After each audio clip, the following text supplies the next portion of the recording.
दोस्तों नमस्कार। कल महाराष्ट्र का झारखंड का रिज़ल्ट आया। झारखंड में बीजेपी हार गए, लेकिन महाराष्ट्र में बहुत अच्छा जीत मिली। और महाराष्ट्र की इस जीत के ऊपर एक नज़रिया रखना चाहिए, क्योंकि महाराष्ट्र का हमारा टोटल भारतवर्ष की जो टोटल जीडीपी है 10% जीडीपी महाराष्ट्र से आता है। तो और झारखंड से 2% आता है। और इस हिसाब से अगर महाराष्ट्र ये रूलिंग पार्टी जीत गया है, बीजेपी गवर्नमेंट जीत गया है, भारत सरकार का और जो नज़रिया है इस सरकार का, उस सेक्टर उस एरिया में और भी ज़्यादा तेज़ी आने का संकेत है। और अगर तेज़ी आएंगे तो कौन से सेक्टर में तेज़ी आएंगे, कौन सी जगह पे तेज़ी आना चाहिए, ये सोचने का टाइम आ गया। क्योंकि कल मार्केट पॉजिटिव में जाएगा ही जाएगा, और ये तय है, क्योंकि मार्केट बहुत दिन गिरावट में था।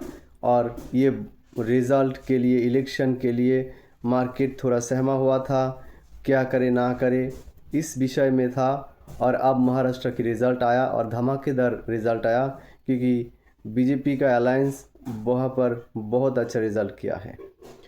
तो इस हिसाब से ये जो गवर्नमेंट है, ये गवर्नमेंट का पहला जो लक्ष्य जिस सेक्टर में है वो है इंफ्रा, सोलार, आईटी, ऐसे कुछ सेक्टर में आप लोगों को देखना चाहिए। और इसी सेक्टर के हिसाब से अगर लॉन्ग टर्म का इन्वेस्ट होगा, जब तक ये गवर्नमेंट है तब तक ये अच्छा देने वाला है। आने वाले साल में दो स्टेट का इलेक्शन होना है, वो है बिहार और यूपी। तो उसके पहले बाज़ार थोड़ा ऊपर जाएगा, थोड़ा नीचे आएगा, और रिज़ल्ट बेसिस भी ऊपर नीचे करेगा।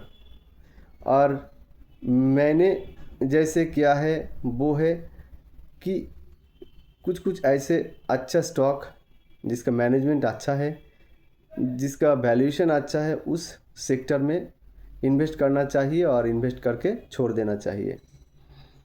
और दूसरा और एक पोर्टफोलियो बनाना है जिसमें थोड़ा थोड़ा करके प्रॉफिट लेना पड़ेगा।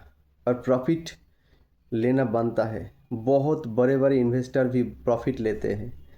और दूसरी अकाउंट जो लॉन्ग टर्म के लिए छोड़ दिया, उस अकाउंट से पैसा नहीं उठाना चाहिए। जिसमें प्रॉफिट आपको बुकिंग करना है, वो पोर्टफोलियो में ऐसे कुछ स्टॉक रखना चाहिए। अगर बाज़ार में 3 दिन 4 दिन उछाल आया हो, 10% 12% के करीब आपका प्रॉफिट आया हो, तो प्रॉफिट बुक कीजिए, क्योंकि प्रॉफिट आपका हक है। अगर आप देखेंगे कि 10% ऊपर उठा और थोड़ा और ऊपर जाएंगे और ऊपर जाएंगे इस लालसा में, और अगर छोड़ देंगे तो वो 10% और नीचे चला आएगा और फिर नेगेटिव में जाएगा, फिर टाइम बर्बाद होगा।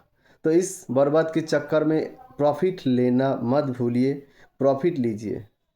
जैसे कुछ कुछ स्टॉक मेरे अच्छा लगता है, जैसे KPIT टेक बहुत नीचे है, 30-40% नीचे है। अगर KPIT टेक आप लोग लेंगे और इसका प्रॉफिट थोड़ा बाहर कीजिए। और इसी तरह दो पोर्टफोलियो आपको खोलना होगा, एक में परमानेंट स्टॉक और दूसरा में टेम्पोररी रखना चाहिए। और कुछ कुछ करके आपका प्रॉफिट बढ़ाना होगा, और इससे आपका बेस बढ़ेगा। क्योंकि आपका जो मूलधन है, आपका जो एंट्री इनिशियल अमाउंट है, वो बढ़ाने के लिए ऐसे ही करना पड़ेगा। और दूसरा जो अकाउंट है उसमें छोड़ दीजिए, उसमें कुछ मत कीजिए, छेड़छाड़ मत कीजिए, और वो लॉन्ग टर्म के लिए रख लीजिए। तो ऐसे ही देखना चाहिए, और हर गिरावट में खरीदने चाहिए। लेकिन कल जो बाज़ार खुलेगा तो देखना बहुत तेज़ी आएगा, ये मुझे लगता है। और मैंने जो भी स्टॉक का नाम लिया वो कोई रिकमेंडेशन नहीं है, ना ही खरीदने के लिए। तो आप लोग आपके हिसाब से एनालिसिस कीजिए और ख़रीदिए। और कल के मार्केट ओपन होने के वक्त तक कुछ तो सोचिए, और अवश्य दो पैरेलली पोर्टफोलियो होना चाहिए, एक में प्रॉफिट और दूसरे में लॉन्ग टर्म के लिए छोड़ना चाहिए। तो इस हिसाब से रखता हूँ दोस्तों। और मेरे अगर इस एनालिसिस आप लोगों को अच्छा लगा और ऐसे ही एनालिसिस चाहिए तो ढेर सारे प्यार दीजिए और लाइक शेयर कीजिए। Thank you.